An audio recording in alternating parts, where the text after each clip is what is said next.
मणिपुर कब जाएंगे? मणिपुर कब जाएंगे? मणिपुर कब जाएंगे? मणिपुर कब जाएंगे? मणिपुर कब जाएंगे? मणिपुर कब जाएंगे? चलिए, thank you so much, Manipur thank कब यू सो जाएंगे? मच। आपके नेता राहुल गांधी ने 150 सीटों में सिमटा दिया भारतीय जनता पार्टी को। आप सबको मेरा नमस्कार। 400 पार का जो नारा था वो आप लोग गलत समझ लिए। 400 पार का नारा पेट्रोल के लिए था, आप सीट के लिए समझ लिए। 1000 पार करा दिया गैस, डीजल को पहुंचा दिया 90, तो जनता ने भी मन बना लिया है। और असलियत यह है कि 4 चरण के मतदान के बाद एक चीज शीशे की तरह साफ है कि 4 जून को ना भारतीय जनता पार्टी की सरकार बनेगी, ना मोदी जी प्रधानमंत्री बनेंगे। और मैं बताती हूं क्यों। 400 पार का ये जो नारा था, ये बीजेपी के किसी भी व्यक्ति से कैमरा ऑफ करके पूछिएगा, वो आपको बताएगा जबरदस्त बैकफायर किया। क्योंकि लोगों को संविधान को खत्म करने की जो साजिश थी वो समझ में आ गई। लोगों को समझ में आ गया कि ये आरक्षण खत्म करेंगे, लोगों को समझ में आ गया ये अभिव्यक्ति की आजादी खत्म करेंगे, तो जनता उठ खड़ी हुई। और 4 चरण के बाद ये साफ है कि मोदी जी की सरकार नहीं बन रही है। और आप लोगों एक बड़ा फैशनेबल सवाल पूछते हैं, अरे आप लोग जबरदस्ती संविधान को खतरे में बताते हैं। 48 घंटे पहले बरेली में, उत्तर प्रदेश में ही बरेली है, वहां पर एक दलित चौकीदार था वीरेंद्र कुमार। उसको रामपाल और वीर बहादुर, 2 होमगार्ड जो तहसीलदार के सुरक्षा कर्मी थे, उन लोगों ने बेरहमी से पीटा। और पीटते वक्त गाली देकर कहा कि अनाज लोगे भाजपा का और वोट दोगे किसी और को। तो एक दलित को जब आप वोट देने का भी अधिकार नहीं देंगे, तो वो आपकी ऐसी सिट्टी पिट्टी गुम कर रहे हैं कि इन लोगों को पता है पैरों के नीचे से जमीन खिसक चुकी है। 150 पार होने के लाले पड़े। अब मोदी जी भी अपने मंच से 400 की बात नहीं करते हैं, क्योंकि खामियाजा 4 चरण के बाद भुगत चुके हैं। तो ये इसी से आप लोगों ने ये अंदाजा लगा लिया कि 400 पार का क्योंकि नारा दे रहे हैं, इसलिए ये आएंगे तो संविधान बदल देंगे, आरक्षण खत्म कर देंगे, वोटिंग राइट्स छीन लेंगे, तानाशाही आ जाएगी। नहीं, हमने ये अंदाजा नहीं लगा लिया, जनता ने लगा लिया। अच्छा। हमें तो पता ही था ये क्या कर रहे हैं। आप जैसे प्रबुद्ध पत्रकार कौन से चश्मे से राजनीति देख रहे हैं मुझे नहीं पता, हो सकता है अच्छे नंबर वाले चश्मे से देख रहे हो, लेकिन आज जो देश में हो रहा है उस पर क्या बहस हो रही है।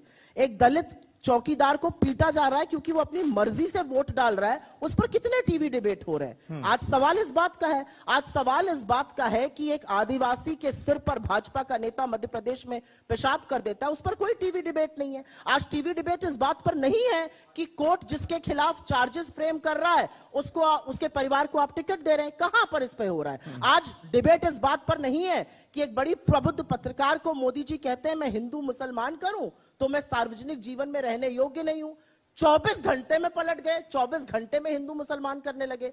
जिस व्यक्ति का वजूद इस विषाक्त राजनीति के बल पर है, वो ऐसी बातें कहता है, आप लोग डिबेट नहीं करते। तो हमसे मत पूछिए, जनता को समझ में आ गया और जनता ही हिसाब कर रही है। अनंत हेगड़े से लेकर ज्योति मिर्धा से लेकर लल्लू सिंह, मैं वही कह रहा था, से लेकर गिरिराज सिंह, सब संविधान बदलने की बात कर रहे हैं। या तो इन सब लोगों को निष्कासित कीजिए पार्टी से, या यहां पर बैठ के लच्छेदार बातें मत कीजिए।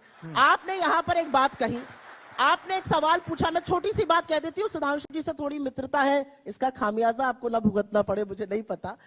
15% आरक्षण की बात, 15% बजट खर्चे की बात मोदी जी ने कल करी। मोदी जी बिना पलक झपकाए सफेद सपाट झूठ क्यों बोलते हैं?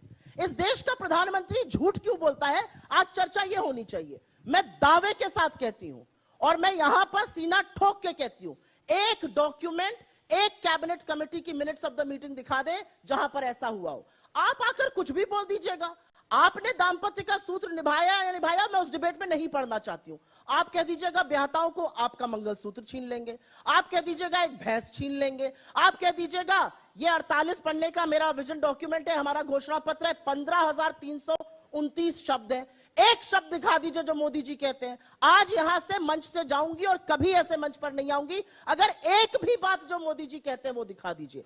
तो दिक्कत की बात यह है कि नरेंद्र मोदी इस देश के प्रधानमंत्री हैं, वो लगातार झूठ बोलते हैं। उनके झूठ को बेचारे कुछ लोग फैक्ट चेक करते हैं, large sections of the media fact check भी नहीं करता है, वही बात नीचे तक चलती है। कोई तो खड़ा होकर पूछे कि कहां से आपने ये 15% की बात करी, कहां से आपने मंगलसूत्र की बात करी? ये मंगलसूत्र जो हम पहनते हैं ब्याहता औरतें, ये कोई तार है? ये सोने का तार है या धागा है जिसको डाल लेते हैं? अरे एक पति का एक जीवन पर्यंत आप एक निशानी पहनते हैं, किस तरह की फिजूल की बातें करते हैं भाई प्रधानमंत्री? नहीं, बिल्कुल निश्चित तौर पर ये सवाल पूछे जा रहे हैं भारतीय जनता पार्टी के नेताओं से, लेकिन ये आपसे भी तो पूछा जाएगा कि जब आप संविधान बदलने की बात करती हैं तो भारतीय जनता पार्टी के किस घोषणा पत्र में, किस मैनिफेस्टो में इस बात का जिक्र है कि वो अगर आ गए, पूर्ण बहुमत की सरकार बन गई, 400 सीटें आ गई तो संविधान बदल देंगे? उनके पूर्व केंद्रीय मंत्री अनंत हेगड़े, उनके अयोध्या के सांसद लल्लू सिंह, उनकी ज्योति मिर्धा जो प्रत्याशी हैं हमारे यहां से ही गई हैं, वो गिरिराज सिंह, सब लोग तो बोल रहे हैं खड़े होकर, पब्लिक मंच से बोल रहे हैं संविधान बदल देंगे। तो या तो मोदी जी अपनी अगली पब्लिक रैली में कहें कि ये सब लोग देश विरोधी हैं, भाजपा इनसे कोई ताल्लुक नहीं रखना चाहती है, मैं इन सबको पार्टी से निष्कासित करता हूं, ये जो बात कह रहे हैं ये गलत है। मतलब इधर आप भांजेंगे संविधान बदलना उनकी तरफ, और यहां पर आकर मीडिया कहेगा नहीं वो कहां बोल रहे हैं, अरे उनके लोग बोल रहे हैं। हमारा कोई लोकल बलिया का प्रवक्ता कुछ बोल देगा तो उस पर होगा पब्लिक डिबेट, प्राइम टाइम पर टीवी 9 पर डिबेट होगा। यहां उनके सांसद बोल रहे हैं, सुई टपक सन्नाटा है। तो ये मीठा मीठा गप और कड़वा कड़वा थूक नहीं होगा। ऐसा पूछा सैम पिट्रोडा ने, जो अब इस पार्टी के पद पर भी नहीं है, इस्तीफा दे दिया। उन्होंने एक इस्तीफा दे दिया, उसको छोड़िए, उन्होंने एक बयान दिया। उस बयान पर 48 घंटे चर्चा हुई। कांग्रेस पार्टी के शीर्ष नेतृत्व से लेकर हम सब ने, जो संचार विभाग में है, संचार विभाग के प्रमुख हैं, कहा कांग्रेस का इससे कोई लेना देना नहीं है। आप डिबेट क्यों कर रहे थे उस पर? आप 48 घंटे तक क्यों राहुल गांधी की फोटो लगाकर डिबेट कर रहे थे? वो इसलिए कर रहे थे सुप्रिया जी, नहीं सुप्रिया जी, कितने डिबेट, आपने सवाल पूछा, मैं बता दूं, वो इसलिए कर रहे थे क्योंकि जब प्रधानमंत्री ने वेल्थ डिस्ट्रीब्यूशन वाला बयान दिया, आप टाइमिंग देखिए, उसी वक्त पर सैम पित्रोदा नमूदार होते हैं और कहते हैं कि वहां पर 45%, 55% वाला वो विरासत टैक्स दिया जाता है। आपने मेरे सवाल का जवाब खुद ही दे दिया। कैसे? जिस समय प्रधानमंत्री ने ये कहा, उन्होंने ये कह दिया। जिस समय हम कह रहे हैं कि ये संविधान बदलने वाले, इनके लोग कह रहे हैं संविधान बदलना है, आपने तो जेपी नड्डा और नरेंद्र मोदी की फोटो लगाकर डिबेट नहीं किए।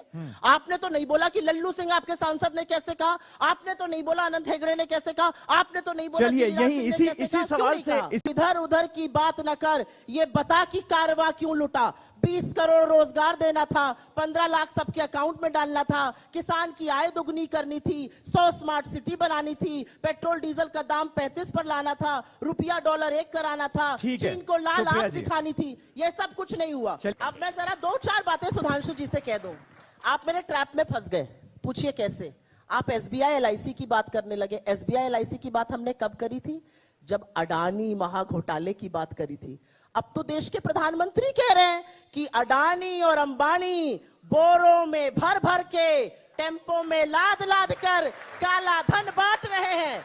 आपका इस पर क्या वक्तव्य है? मुझे बताइए। अगर देश के प्रधानमंत्री इतना बड़ा इल्जाम लगा रहे हैं, इतनी गंभीर बात कर रहे हैं, तो ईडी, सीबीआई, इनकम टैक्स सांप सूंघ गया सबको, कोई जा ही नहीं रहा है। अरे अगर टेम्पो नहीं पकड़ेंगे मोदी जी तो कहां तक टेम्पो पहुंच जाएंगे? इस संदर्भ में बात करी गई थी। तो जब आप कहते हैं ना, जब हम बात करते हैं तो हमने विवश कर दिया कि 10 साल बाद नरेंद्र मोदी को उसी भ्रष्टाचार पर बोलना पड़ा जिस भ्रष्टाचार की हम बात करते थे, वही अडानी अंबानी पर वो हमला। वैसे सिर्फ एक बात बोलता हूं, असलियत यह है कि जो सिलेंडर 400 का था उसको 1100 कर दिया, जो पेट्रोल 70 का था उसको शतक पार करा दिया, आटा दही पर जीएसटी लगा दिया, अरे प्रभु पढ़ाई दवाई पर जीएसटी लगा दिया। ये हाल आपने महंगाई का कर दिया है। आज गाना बदल गया है। पहले गाना था सखी सैया तो खूबे कमात है, महंगाई डायन खाए जाते। आज दूसरा गाना चल रहा है, सखी सैया तो नईखे कमात है, महंगाई डायन खाए जाते हैं। असलियत ये है। क्या प्रधानमंत्री की बात से सहमत है कि क्या टेम्पो में भर भर कर, बोरों में लाद लाद कर काला धन बांटा जा रहा है? क्या आप इस बात से सहमत हैं या नहीं है? आप भी सांसद हैं, सम्मानित हैं, हाँ या ना में जवाब दीजिए ना। पीयूष गोयल से सवाल पूछा गया, उन्होंने क्या कहा? अगर प्रधानमंत्री ने कहा है तो उन्हीं से पूछो। ऐसी कन्नी काटना तो मैंने आज तक किसी को देखा ही नहीं है। पार्टी बिल्कुल चुप। एक व्यक्ति नहीं बोल रहा है पार्टी में कि प्रधानमंत्री सही कह रहे हैं या गलत कह रहे हैं। प्रधानमंत्री पहले चरण के बाद मटन मीट मुर्गे पर आ गए, दूसरे चरण के बाद मंगलसूत्र और भैंस पर आ गए, तीसरे चरण के बाद वो आ गए अडानी अंबानी पर, और चौथे चरण के बाद मोदी जी को गजनी का शिकार हो गए। जैसे गजनी में था ना, मैं तो हिंदू मुस्लिम करता ही नहीं हूं, 12 घंटे बाद मुसलमानों के साथ ये हुआ है। तो ये 4 चरण की मोदी जी की कहानी है। अब आप सवाल, बिना न्योता लपके बिरयानी और सिवई खाने गए हमारे देश के प्रधानमंत्री लाहौर, क्यों गए?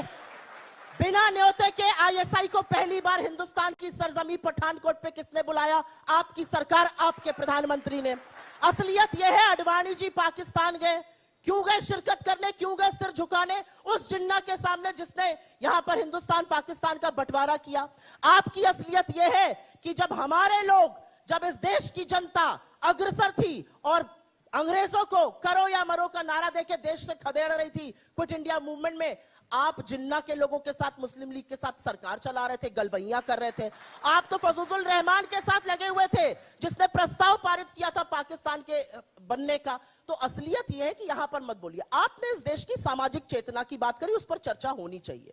सामाजिक चेतना बिल्कुल जरूरी है। सामाजिक चेतना और एक हिंदू होने के नाते मैं बहुत अपमानित और बहुत उद्वेलित महसूस करती हूं जब मैं ज्योतिर्मठ के शंकराचार्य का कल का बयान सुनती हूं, जहां पर वो कह रहे हैं कि देश में डर का माहौल है, मुझ तक को डराया जा रहा है, मुझ तक को धमकाया जा रहा है, इसलिए मैं अपने अनुयायियों से कहता हूं ज्यादा मेरे आसपास मत रहो, तुम्हारे ऊपर भी पुलिस और प्रशासन हावी हो जाएगा। ये हमारे धर्म के शंकराचार्य कह रहे हैं। आपने राम मंदिर का इनॉग्रेशन किया, बहुत अच्छी बात है, हम सबके आराध्य हैं, मर्यादा पुरुषोत्तम है, उनकी मर्यादा का एक अंश आप में नहीं है, वो अलग बात है। राम ने तो कहा रामायण में क्या कहा वाल्मीकि जी ने, दैहिक दैविक भौतिक तापा, राम राज नहीं कहूं व्यापा। आपने तो उस रामायण को भी झुठला दिया। आप ना गरीबों की बात करते हैं, ना शोषितों की करते हैं, ना वंचितों की करते हैं, ना किसी और की करते हैं। मैं आपसे एक बात पूछना चाहती हूँ, कितने शंकराचार्य, एक मिनट, कितने शंकराचार्य वहां दिखे? इस देश की पहली महिला आदिवासी राष्ट्रपति क्यों नहीं दिखी? वही नहीं जिस सदन में आर्टिकल 5 में कहता है कि पार्लियामेंट का मतलब है राष्ट्रपति और लोकसभा और राज्यसभा, उसके इनॉग्रेशन में आपने महामहिम को क्यों नहीं बुलाया? आपने शिलान्यास में दलित राष्ट्रपति को क्यों नहीं बुलाया? इलेक्टोरल बॉन्ड पे इधर उधर की बात मत करिए। इलेक्टोरल बॉन्ड पे सुप्रीम कोर्ट ने आपकी कलई खोली और कहा यह गोरख धंधा बंद होना चाहिए। चंदा दो धंधा लो, वसूली रैकेट चल रहा है, ईडी सीबीआई इनकम टैक्स जा रही है, चंदा आ रहा है, बंद हुआ जा रहा है। आपने तो हिंदू धर्म में होने के नाते कहती हूं बीफ की कंपनी तक से चंदा लिया है कि स्वयंभू हिंदू धर्म के ठेकेदार बनते हैं आप। शर्म कीजिए आप लोग। आपने तो गौकशी के जो लोग करते हैं उस कंपनी तक से चंदा लिया। आप क्या बात करेंगे? अच्छा, वो गाना था सुधांशु जी, हम प्याला हम निवाला की बात कर रहे थे। काश इसी तकरीर से, काश इसी जज्बे से चीन का नाम आपके प्रधानमंत्री ले पाते। असलियत यह है कि 20 जाबाजों की गलवान में शहादत हुई और प्रधानमंत्री ने कहा कोई घुसा हुआ नहीं है। 20 कोर कमांडर लेवल की बातों के बाद, वार्ताओं के बाद हम 2020 की यथावत स्थिति नहीं बना पाए। हम चीन से $200 बिलियन का ट्रेड कर रहे हैं, लोगों की आंख में धूल झोंक रहे हैं टिकटॉक बैन करके। अरे असलियत यह है कि चीन आपके घर में घुसा हुआ है। सारा का सारा लद्दाख सड़कों पर है, वहां पर लोग आमरण अनशन कर रहे हैं। आप वहां जाने की भी जरूरत नहीं समझते हैं। कश्मीर की बात करते हैं, चुनाव नहीं लड़ पा रहे, वहां पर 3-3 सीटों पर उम्मीदवार नहीं उतार पाए। अरे इतना बढ़िया था तो कश्मीर में चुनाव लड़के दिखाते ना, काहे भाग गए? असलियत यह है कि पाकिस्तान की चर्चा होनी चाहिए जब पाकिस्तान के 2 टुकड़े किए इंदिरा गांधी ने सेना के शौर्य और पराक्रम के बल पर। सारा विश्व एक तरफ था, आंख में आंख डाल के पाकिस्तान के 2 टुकड़े करके बांग्लादेश को जन्म दिया। आपकी तरह कोई घुसा हुआ नहीं है कहकर चुप नहीं बैठी। चीन को सबक सिखाइए। मैं आज कहती हूं पूरा विपक्ष आपके साथ है। चीन का नाम नहीं लेते हैं भाई। अरे वहां अरुणाचल में आपका सांसद कह रहा है अरुणाचल में गांव बसा रहे हैं। नेपाल ने अपने करेंसी नोट पर हमारी जगह लगा दी, हम चुप रहे। बांग्लादेश कॉक्स बाजार में सबमरीन बनाने की परमिशन दे रहा है, हम चुप बैठ रहे। असलियत यह है ब्रिक्स के नए सदस्य हमारी यूएनएससी को रोक रहे हैं, हम चुप बैठे हुए। किस तरह की बातें आप लोग करते हैं? असलियत यह है कि लच्छेदार बातें करना एक चीज है। हमारा विदेश मंत्री पॉडकास्ट में, जिस पॉडकास्ट में साहब भी जाते हैं, कहता है हम छोटी इकोनॉमी है, चीन बड़ी इकोनॉमी है, हम उससे कैसे लड़ेंगे? आप सेना के शौर्य और पराक्रम पे आपको भरोसा नहीं है, आप सेना का मनोबल तोड़ने का काम करते हैं। 2020 की यथावत स्थिति ना बनना, बार बार चीन कहता, आपका प्रधानमंत्री भी तो कहता है कोई घुसा हुआ नहीं है। चीन का नाम क्यों नहीं लेते हैं? और पाकिस्तान की बात कृपया करके वो लोग ना करें, नाम ले लूं, अनुमति हो तो। करके वो लोग ना लें पाकिस्तान का नाम, जो असलियत में पाकिस्तान जाकर जिन्ना की मजार पर मत्था टेकते हैं। ये काम मत कीजिए। असलियत अरे ये भाई है मेरी कि पूरी चीन बात के होने साथ दीजिए, क्या तरीका है? सुधांशु जी, वक्त की थोड़ी सी कमी है। जी जी, चीन के साथ $200 बिलियन का धंधा आप करते हैं। चीन को पैसा आप दे रहे हैं, अपनी सेना को वहां पर वो एग्रीमेंट आप करते हैं। असलियत यह है कि चीन का नाम प्रधानमंत्री नहीं लेते हैं। महाबलीपुरम में शहनाई जरूर सुनी, साबरमती में झूले की पींग जरूर लड़ाई, लेकिन चीन का नाम नहीं लेते। अरे आपके प्रधानमंत्री इस देश के मणिपुर में जो साल भर से जल रहा है वहां जाने की हिम्मत नहीं करते, चीन का नाम क्या ले? इस देश के प्रधानमंत्री के अंदर मणिपुर जाने की हिम्मत नहीं है। जल्दी मणिपुर जाने की 10 सेकंड हिम्मत सुधांशु नहीं जी। है। मणिपुर कब जाएंगे? दोनों बातें डेट और जवाब टाइम दे दो। बताइए। अरे नहीं है। प्रधानमंत्री डिबेट से भाग रहे हैं मणिपुर जाने की बोलने हिम्मत तो नहीं है। दीजिए सुप्रिया ये जी उनको असलियत है। जी